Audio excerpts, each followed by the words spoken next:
মানব ইতিহাসে আমরা কত সাম্রাজ্যের উত্থান পতন লক্ষ্য করেছি। কোনো দেশ তাদের দুর্বল শাসন ব্যবস্থার কারণে শক্তিহীন হয়ে যায়, সেখানে বিভিন্ন রকম মন্দ ও অসৎ কাজ শুরু হয়। তারপর সেই পরিস্থিতির পরিবর্তন হয়, নতুনভাবে সেই দেশ পুনরায় সমৃদ্ধশালী হয়ে ওঠে। মানুষ তখন সেখানে শান্তিতে বসবাস করতে পারে। এই পরিস্থিতির উন্নতি কি কোনো কারণ ছাড়াই হয়, নাকি এর জন্য আরেকটি নতুন উত্তম শক্তির প্রয়োজন হয়? কিভাবে এটা হয়ে থাকে? সময় হলো হৃদয় খোলো, শ্রবণ করো জীবন বাণী, নম্র চিতে শ্রবণ করো, নম্র চিতে শ্রবণ করো খ্রিস্ট যিশুর জীবন খানি। নমস্কার, জীবনবাণী অনুষ্ঠানে আপনাকে স্বাগত জানাই। আমি খুব খুশি আজকে আরেকবার আপনি আমাদের সঙ্গে আমাদের এই জীবনবাণী অনুষ্ঠানে উপস্থিত হয়েছেন। আর আমার বিশ্বাস আপনি নিয়মিতভাবে আমাদের সঙ্গে এই জীবনবাণী অনুষ্ঠানে উপস্থিত আছেন, ঈশ্বরের বাক্যের এই ধারাবাহিক আলোচনায় অংশ নিচ্ছেন, আর ঈশ্বরের বাক্য বিশেষভাবে আপনার সঙ্গে কথা বলছে। একই সঙ্গে আমার বিশ্বাস আপনি আপনার মতামতও আমাদেরকে জানাচ্ছেন যে এই অনুষ্ঠান কিভাবে আপনার সঙ্গে কথা বলছে, বা এই অনুষ্ঠানে ঈশ্বরের বাক্যের এই ধারাবাহিক আলোচনার মধ্যে দিয়ে কিভাবে আপনি উপকৃত হচ্ছেন। আসুন আজকে আমাদের অনুষ্ঠানের শুরুতেই একটা গানের মধ্যে দিয়ে আমরা ঈশ্বরের গৌরব করি।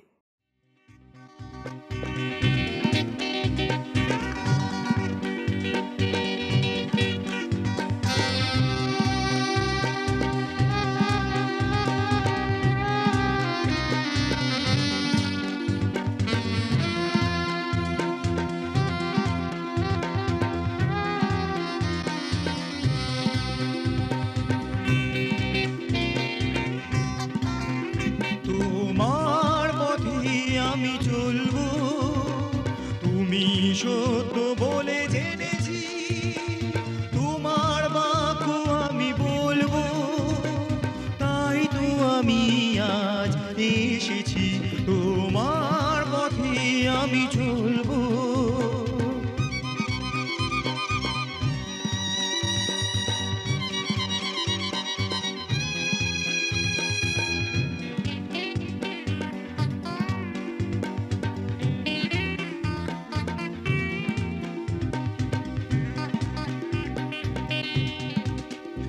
অসহায় পথে তুমি আমার বন্ধু যিশু দিশারি, অসহায় পথে তুমি আমার বন্ধু যিশু দিশারি, তুমি তো পথ সত্য জীবন, তুমি তো পথ সত্য জীবন, মুক্তির পথ মোরা পেয়েছি, তোমার পথে আমি চলবো।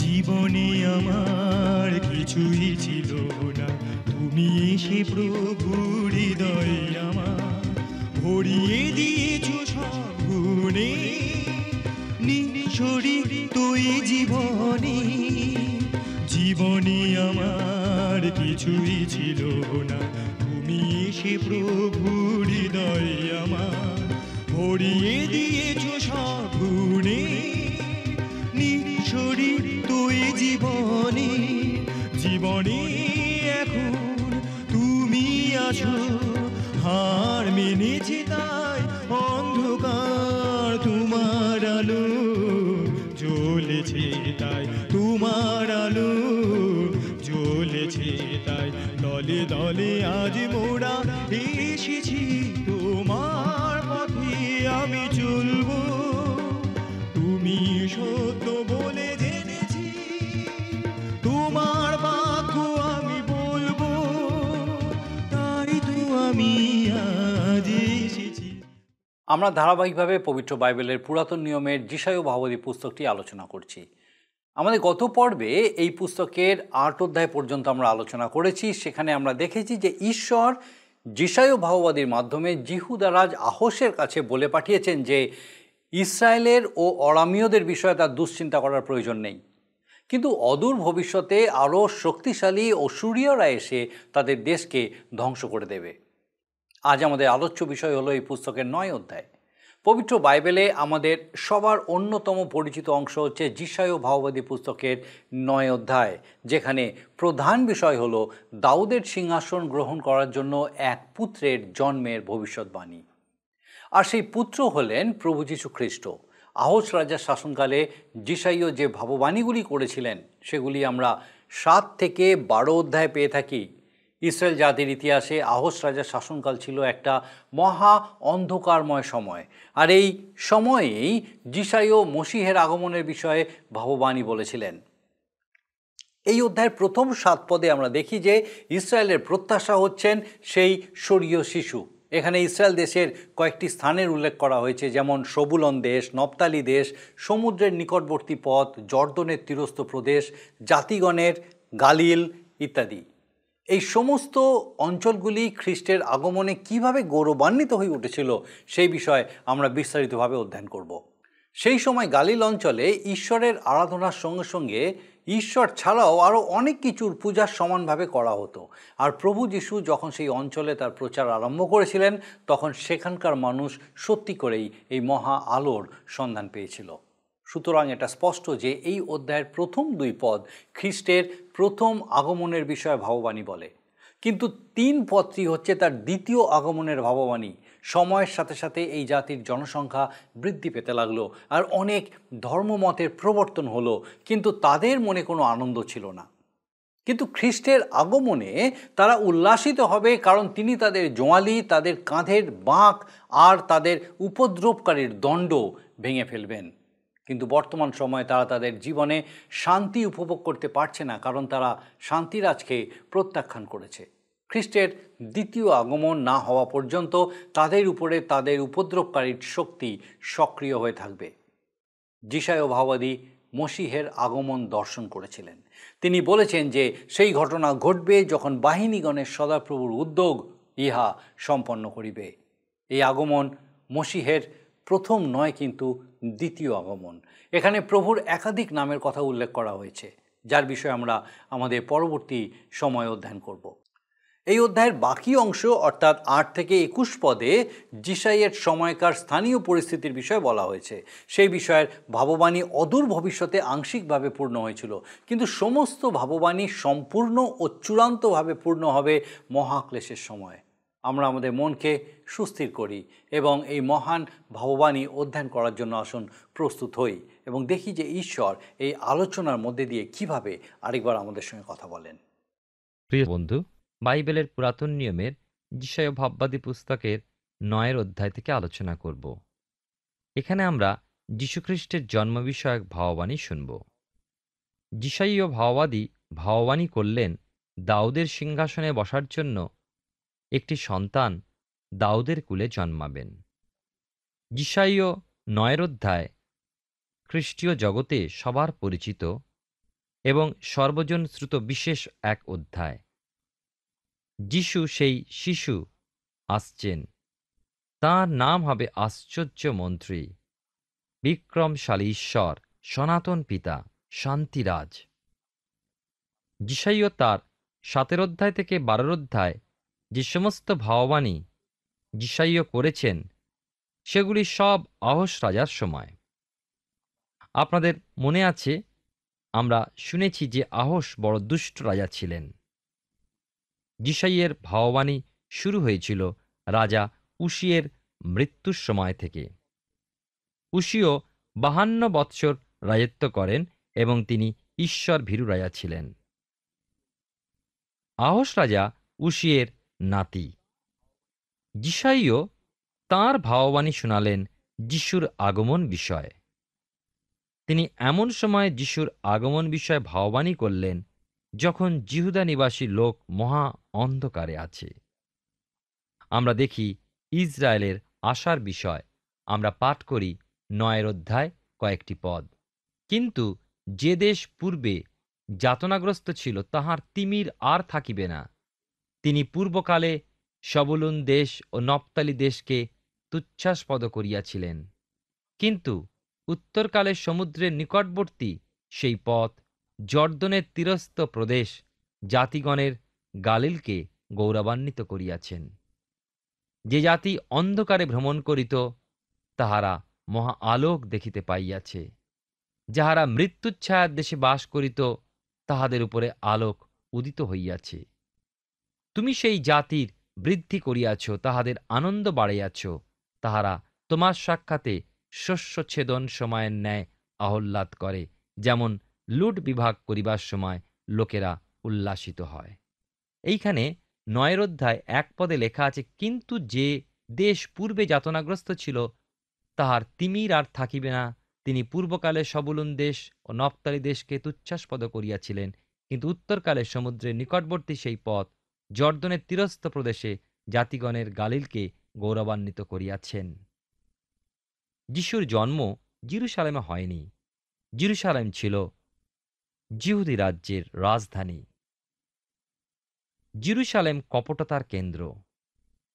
গরিবকে তুচ্ছ করত, কিন্তু ধনীর পা চাটত।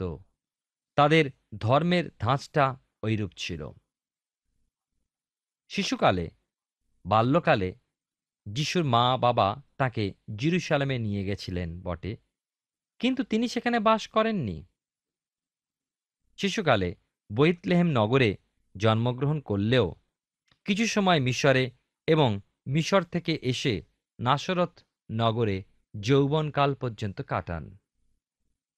বাপ্তিস্ম গ্রহণের পর যখন তিনি তাঁর সেবাকাজ শুরু করলেন, তিনি কফরনাহুমে চলে গেলেন এবং সেখানে তাঁর প্রধান কেন্দ্র বসালেন। নাসরত ছিল সবলুন প্রদেশ এবং কফরনাহুম ছিল নপ্তালি প্রদেশে। আর ওই দুই প্রদেশ সেই আশার আলো দেখতে পেল। কিন্তু কোনো ফল হলো কি? যিশু কফরনাহুমকে বলেছিলেন ধিক। যিশু যে কফরনাহুমে গেলেন এ বিষয়ে আমরা জানতে পারি মথিলিখিত সুসমাচারের 4 অধ্যায় 12 থেকে 16 পদে।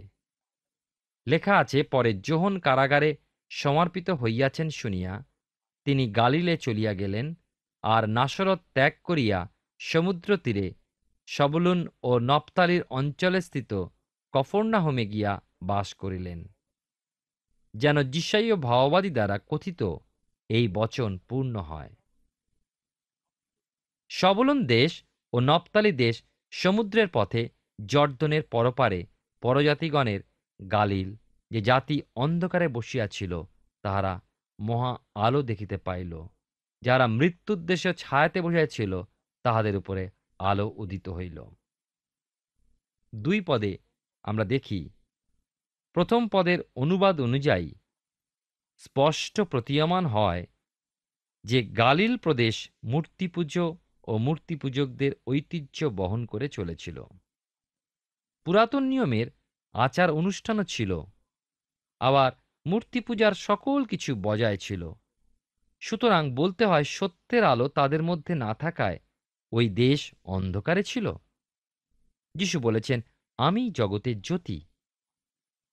যে আমার পশ্চাৎ আসবে সে অন্ধকারে চলবে না, কিন্তু আলোয় থাকবে।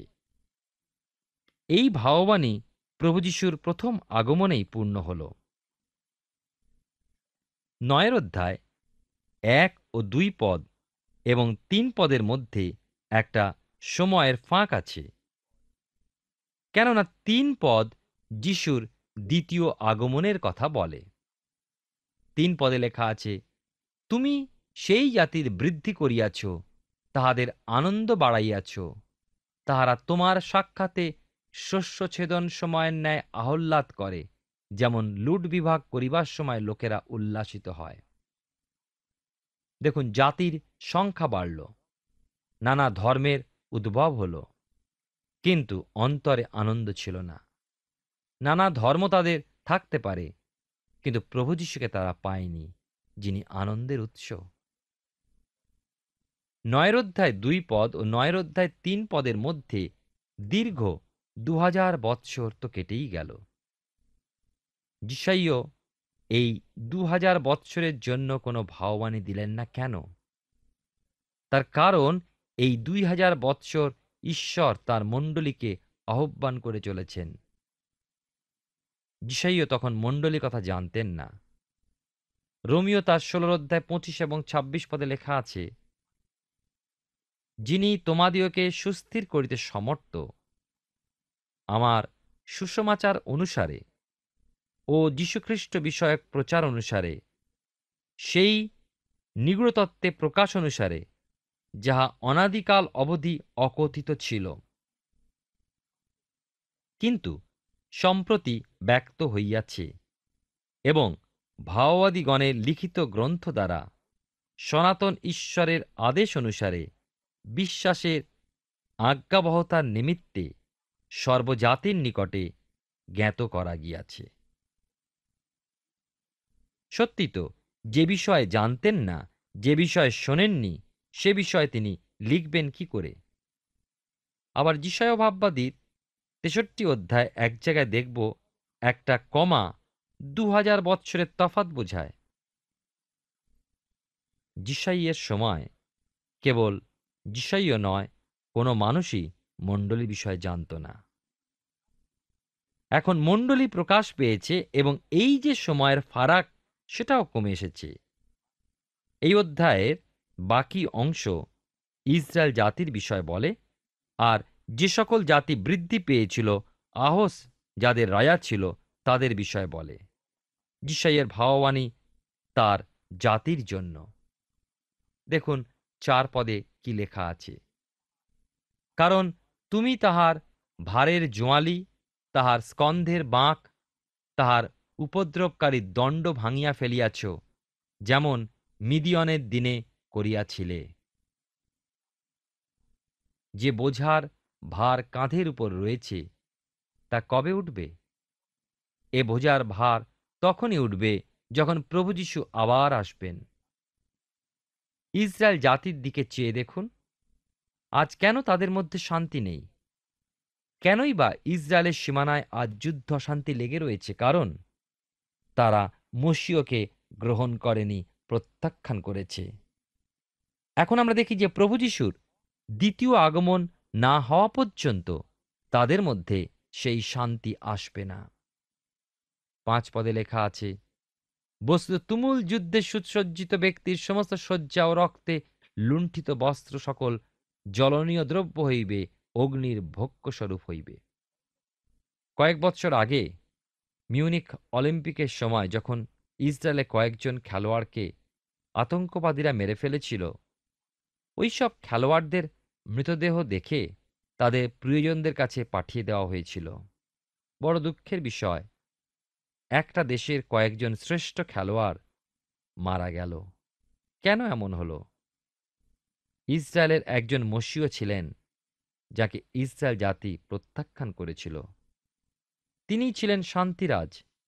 একমাত্র তিনিই শান্তি দিতে পারেন এই অশান্তিপূর্ণ জগতে, এই অত্যাচারিত দেশে। ৩ পদ ওই সময়কার অবস্থা, সেই সঙ্গে অনেক অনেক দিনের পরে সেই মহাক্লেশের দিনের কথাও বলে। যিশাইয় তাঁর দর্শনে দেখলেন মশীয় আসছেন। ৯ অধ্যায় ৬ এবং ৭ পদ আমরা পাঠ করি। কারণ একটি বালক আমাদের জন্য জন্মিয়াছেন, একটি পুত্র আমাদিওকে দত্ত হইয়াছে, আর তাহারই স্কন্ধের উপরে কর্তৃত্বভার থাকিবে, এবং তাহার নাম হইবে আশ্চর্য মন্ত্রী, বিক্রমশালী ঈশ্বর, সনাতন পিতা, শান্তিরাজ। দাউদের সিংহাসন ও তাহার রাজ্যের উপরে কর্তৃত্ব বৃদ্ধির ও শান্তির সীমা থাকিবে না, যেন তাহা সুস্থির ও সুদৃঢ় করা হয়, ন্যায় বিচারে ও ধার্মিকতা সহকারে এখন অবধি অনন্তকাল পর্যন্ত। বাহিনীগণের সদাপ্রভুর উদ্যোগ ইহা সম্পন্ন করিবে। আমরা দেখি এই পদটিতে বা এই পদ দুটিতে আমাদের মনোযোগ দিতে হবে। সাধারণত খ্রিস্ট জন্মোৎসব এই পদটি পাঠ করা হয়, কিন্তু যিশায় ভাওবাদীর পুস্তক মনোযোগ দিয়ে পড়লে দেখব যে যিশুর প্রথম আগমনের বিষয় 53 অধ্যায় বলা হয়েছে, যখন ইসরায়েলের জন্য তিনি এসেছিলেন। এবং যোহন লিখিত সুসমাচারের 1 অধ্যায় 11 পদে লেখা আছে। কি লেখা আছে সেখানে? তিনি বলছেন, তিনি নিজ অধিকারে আসিলেন, আর যাহারা তাহার নিজের, তাহারা তাহাকে গ্রহণ করিল না। কারা গ্রহণ করেছিল তবে? কয়েকজন মেষপালক ও পরজাতীয় কয়েকজন পণ্ডিত। দ্বিতীয় আগমনে যিশু রাজারূপে আসবেন, রাজত্ব করবেন, বিচার করবেন। তিনি পিতার সিংহাসনে বসবেন, কেননা তাঁর উপাধি হবে বিক্রমশালী ঈশ্বর, সনাতন পিতা, শান্তিরাজ। আমি যদিও বললাম উপাধি, কিন্তু বাইবেল বলে এগুলি তাঁর, আমরা দেখি নাম। প্রথম হল আশ্চর্য। বিচারকর্ত্রীগণ পুস্তকের 13 অধ্যায় 18 পদে লেখা আছে, কেন আমার নাম জিজ্ঞাসা করিতেছ? তাহা তো আশ্চর্য। খ্রিস্টকে ঈশ্বরের প্রধান সেনাপতি রূপে দেখেছি। আবার মথিলিখিত সুসমাচারের 11 অধ্যায় 27 পদে দেখি, আর পুত্রকে কেহ জানে না, কেবল পিতা জানেন। সত্যি মানুষ জানত না তিনি আশ্চর্য, আর আজও মানুষ জানে না। আমরা উদ্ধারকর্তা বলে জানি, কিন্তু তিনি আশ্চর্য। তাঁর মধ্যে আছে আশ্চর্য পরাক্রম, ক্ষমতা, বাক্য, ক্ষমা, ধৈর্য, দয়া, প্রেম। দ্বিতীয় হল মন্ত্রী। যিশু কি কোনো মানুষের পরামর্শ নিয়েছিলেন? বা তিনি কি কোনো মানুষকে ডেকেছিলেন, আমায় পরামর্শ দাও? রোমিও তার 11 অধ্যায় 34 পদে লেখা আছে, কেননা প্রভুর মন কে জানিয়াছে, তাহার মন্ত্রী বা কে হইয়াছে। যিশু কখনো তাঁর শিষ্যদের ডেকে জিজ্ঞাসা করেননি, অতঃপর কি করা যায়? বরঞ্চ তিনি বলেছেন, আমি এই করব, এটা আমার পিতার ইচ্ছা। তৃতীয় হল বিক্রমশালী ঈশ্বর। ইব্রীয় ভাষায় তিনিই একমাত্র যাকে সকল ক্ষমতা দেওয়া হয়েছে। তিনি সর্বশক্তিমান। সেই ছোট্ট শিশু মরিয়মের বুকে মাথা রেখে বসে আছেন, সারা জগৎ তার হাতে। তাই তো যিশু বলেন, স্বর্গে এবং পৃথিবীতে সমস্ত ক্ষমতা আমাকে দত্ত হয়েছে। তিনি বিক্রমশালী ঈশ্বর। চতুর্থত সনাতন পিতা, অনন্তকালীন পিতা। এর অর্থ হল তিনি স্রষ্টা। যোহন লিখিত সুসমাচারের 1 অধ্যায় 3 পদে লেখা আছে, সকলই তাঁহার দ্বারা হইয়াছিল, যাহা হইয়াছে তাহার কিছুই তাহা ব্যতিরেকে হয় নাই। আবার কলসীয় তার 1 অধ্যায় 16 পদে সাধু পৌল বলেছেন, কেননা তাহাতেই সকলই সৃষ্ট হইয়াছে, স্বর্গে ও পৃথিবীতে দৃশ্য কি অদৃশ্য যে কিছু আছে, সিংহাসন হোক কি প্রভুত্ব হোক কি আধিপত্য হোক কি কর্তৃত্ব হোক, সকলই তাহার দ্বারা ও তাহার নিমিত্ত সৃষ্ট হইয়াছে। আবার ইব্রীয় তার 1 অধ্যায় 2 পদে লেখা আছে, তিনি ইহাকেই সর্বাধিকারী দায়াত করিয়াছেন এবং ইহারই দ্বারা যুগকল্পের রচনাও করিয়াছেন। তিনি সনাতন পিতা। পঞ্চমত দেখি শান্তিরাজ। যতক্ষণ না প্রভু যীশু এই পৃথিবীতে রাজত্ব করছেন, ততক্ষণ সেই শান্তি হবে না। খ্রিস্টের রাজ্য এমন নয় যে তার বৃদ্ধি নেই। খ্রিস্টের রাজ্য চিরকাল বৃদ্ধিপ্রাপ্ত হবে। তিনি যখন রাজত্ব করবেন, সেই শান্তির রাজত্বে দুটি দিন একই রকম হবে না। দিন প্রতিদিন, প্রতিটি প্রভাত নূতন হয়ে দেখা দেবে। তিনি দাউদের সিংহাসনে বসবেন এবং তার দ্বিতীয় আগমনেই এই ঘটনা ঘটবে। তাঁর রাজত্বে ন্যায় বিচার থাকবে। মানুষের ভণ্ডামি, খেয়াল খুশিতে এসব ঘটনা ঘটবে না, কিন্তু ঈশ্বরের আগ্রহ, বাসনা ও পরিকল্পনা অনুযায়ী সকল কিছু ঘটবে। আধুনিক কালের মানুষ এ সকল কথা মানবে না, বিশ্বাস করবে না। ইতিহাসের দিকে ফিরে চাই, যারা ঈশ্বরকে মানল না, বিশ্বাস করল না, শেষ পর্যন্ত তাদের কি হলো? ইতিহাস পড়ুন, তারা বিচার থেকে ছাড়া পায়নি। প্রিয় শ্রোতা বন্ধু, প্রিয় ভাই ও বোন, ঈশ্বর আমাদেরকে অনুগ্রহের যুগে রেখেছেন, যে যুগে তার দয়া, করুণা, প্রেম আমাদের প্রতি বর্ষিত হয়েছে। আমরা অন্যায় করলে তার শাস্তি তার উপরে গিয়ে পড়ে, কারণ তিনি আমাদের প্রতি দয়া করেছেন যেন আমরা সেই অনুগ্রহের যুগে তার কাছে ফিরে আসি, ক্ষমা লাভ করি, অনন্ত জীবনের অধিকারী হই। কিন্তু যদি আমরা তার কাছে না ফিরি, বিচার আমাদের জন্য অপেক্ষা করছে, যেমন ইতিহাসের পাতায় আমরা দেখি। আসুন ঈশ্বরের বাক্য ধ্যানের সঙ্গে সঙ্গে আমাদের জীবন, মন, প্রাণ, আমাদের সমস্ত সত্তা তার হাতে সমর্পণ করি, কারণ তিনি গ্রহণ করলে তিনি রক্ষা করেন, তিনি আমাদেরকে সুরক্ষা দান করেন। ঈশ্বর আপনার জীবনে মঙ্গল করুন। আমরা যিশায় ভাওবাদীর পুস্তক থেকে ধারাবাহিকভাবে অধ্যয়ন করছি। আমার বিশ্বাস মহান ঈশ্বর বিশেষভাবে আপনার সঙ্গে কথা বলছেন। যিশায় 9 অধ্যায় 6 ও 7 পদ সাধারণত বড়দিনের সময় পাঠ করা হয়, আর অনেক খ্রিস্ট বিশ্বাসী মনে করেন যে এই পদ দুটি খ্রিস্টের প্রথম আগমনের কথা প্রকাশ করে। আমাদের মনে রাখতে হবে যে তার প্রথম আগমনের কথা যিশায় তার 53 অধ্যায়ে বলেছেন। কিন্তু 9 অধ্যায়ের বর্ণনা যদি দ্বিতীয় আগমনের বিষয় হয়, তাহলে একটি বালক আমাদের জন্য জন্মিয়াছেন কেন বলা হয়েছে? আমাদের বুঝতে হবে যে তার প্রথম আগমনে তিনি আমাদের জন্য অর্থাৎ ইসরায়েল জাতির জন্য জন্মগ্রহণ করেননি। সাধু যোহন তার সুসমাচারে বলেছেন, তিনি নিজ অধিকারে আসিলেন, আর যাহারা তাহার নিজের তাহারা তাহাকে গ্রহণ করিল না।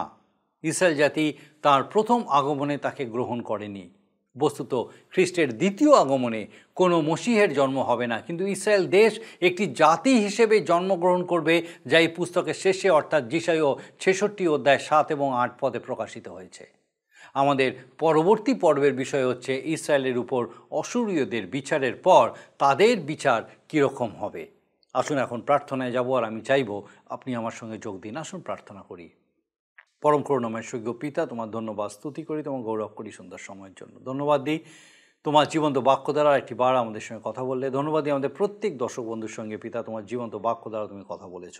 প্রার্থনা করি এই সময় বিশেষ করেও প্রভু, জানি না কে কোন পরিস্থিতিতে আছে পিতা, আমাদের দর্শক বন্ধুদের মধ্যে হয়তো অনেকেই পারিবারিক কারণে বিশেষ সমস্যার সম্মুখীন হয়ে আছেন, হয়তো স্বামী স্ত্রীর মধ্যে সমস্যা, বা সন্তানের সঙ্গে সমস্যা, বা অন্য কোনো রকম সমস্যা।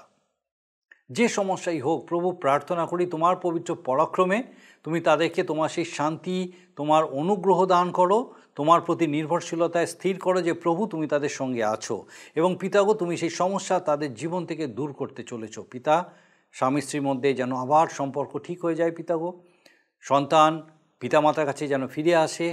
স্বর্গীয় পিতা, তোমার পবিত্র পরাক্রমে সে প্রত্যেক পরিবারে তুমি আশীর্বাদ দাও, যেন তোমার অনুগ্রহ, তোমার করুণা সে পরিবারে পূর্ণ থাকে। বিশেষ করে প্রভু গো, যদি কেউ তোমার থেকে দূরে থেকে থাকে প্রভু, তোমার পবিত্র আত্মার পরাক্রমে সে প্রত্যেক আত্মার প্রাণকে তোমার দিকে আকর্ষণ করো স্বর্গীয় পিতা, এবং তোমার দয়ায় পিতাগো যেন পরিবারগতভাবে প্রত্যেকে তোমার গৌরব করতে পারে সাহায্য করো। আমাদের প্রত্যেক দর্শক বন্ধু, তাদের পরিবার পরিজন প্রত্যেককে প্রভু তোমার চরণে সমর্পণ করে ধন্যবাদের সঙ্গে প্রার্থনা তোমার যিশু নামে চাই, দয়া করে শ্রবণ ও গ্রহণ করো। আমেন। মহান ঈশ্বরের মহা অনুগ্রহ যে আরেকবার তার এই জীবন্ত বাক্যের সান্নিধ্যে আমরা আসতে পেরেছিলাম, আমার বিশ্বাস আগামী দিনেও এইভাবেই আমাদের এই জীবনবাণী অনুষ্ঠানে আপনি অবশ্যই উপস্থিত থাকবেন। ঈশ্বর আপনার মঙ্গল করুন। প্রিয় বন্ধু, আসুন আমরা আজকের প্রশ্নোত্তরে আসি। গতকালের প্রশ্নের উত্তর অপশান এ, প্রেরিত। আজকের প্রশ্ন, আমি জগতের জ্যোতি কে বলেছেন? অপশান এ বাইবেল, বি মসি, সি ঈশ্বর, ডি যিশু। প্রিয় বন্ধু, এই প্রশ্নের উত্তর আগামীকাল সন্ধ্যা 6টার মধ্যে option A, B, C, D সহকারে আপনার নাম ও সম্পূর্ণ ঠিকানা সহ 9433497235 এই নম্বরে SMS বা হোয়াটসঅ্যাপে পাঠাবেন। যদি আপনার এই অনুষ্ঠান ভালো লেগে থাকে তাহলে এই নম্বরে একটি মিসড কল করুন, তাহলে আপনি পরের বারে বিজয়ী হতে পারেন।